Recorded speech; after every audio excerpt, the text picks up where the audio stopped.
Hello, it's just Caden Boyd here from Clearridge Fabrication. We're just at our local farm here and manufacturing plant at West Wyalong. Some of you might have recently already heard, or those of you that haven't, we've had an opportunity to pair up with Kent and the Bute team from Bute Discs to come on board and supply a bar to match his ever popular Bute Discs.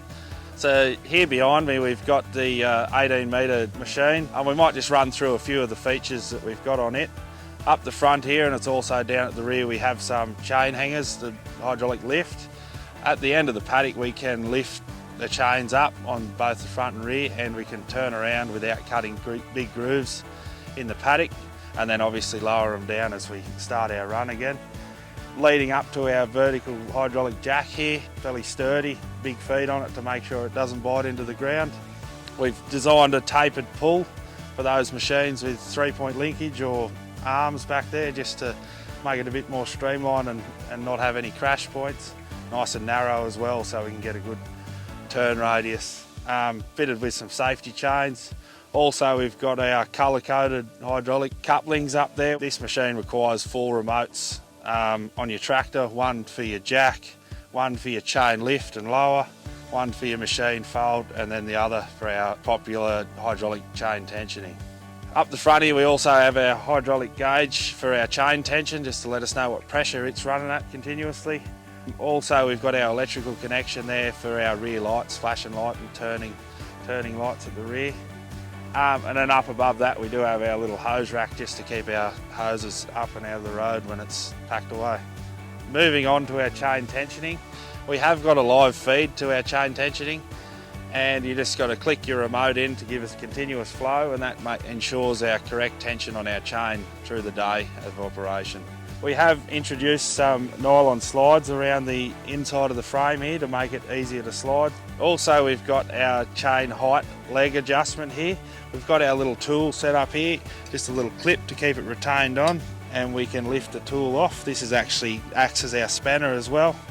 Throw it on the top here, we've got a threaded rod running down through here onto a nut. We can throw our spanner on, change our height as soils change or our discs wear down a little.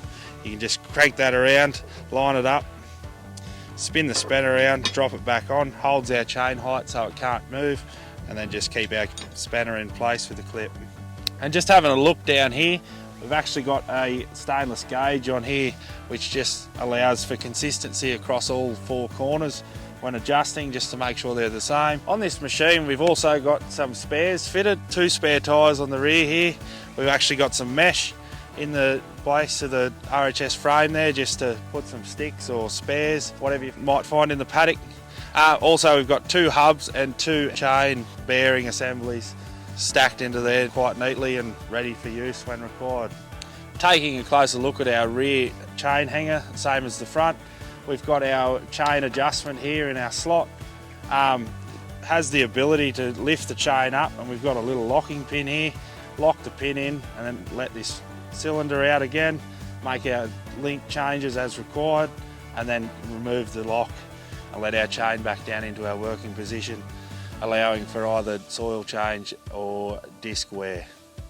Another thing we might notice as we come around to the rear here is our amount of overlap we've got across the pair of chains on the rear. It's very similar to the front as well. Got a healthy amount of overlap to allow for levelling the machine or any dirt throw out, and just making sure we're cutting our weeds out in the centre. Another strong feature on this machine is we do run dual wheels across the whole machine and also out the rear. In the middle here we do actually have walking beam style dual wheels. Out on the wings they're just a rigid but also still running duals, and then it's just a rigid pair of duals down at the rear as well. High flotation tyres make it nice and smooth riding.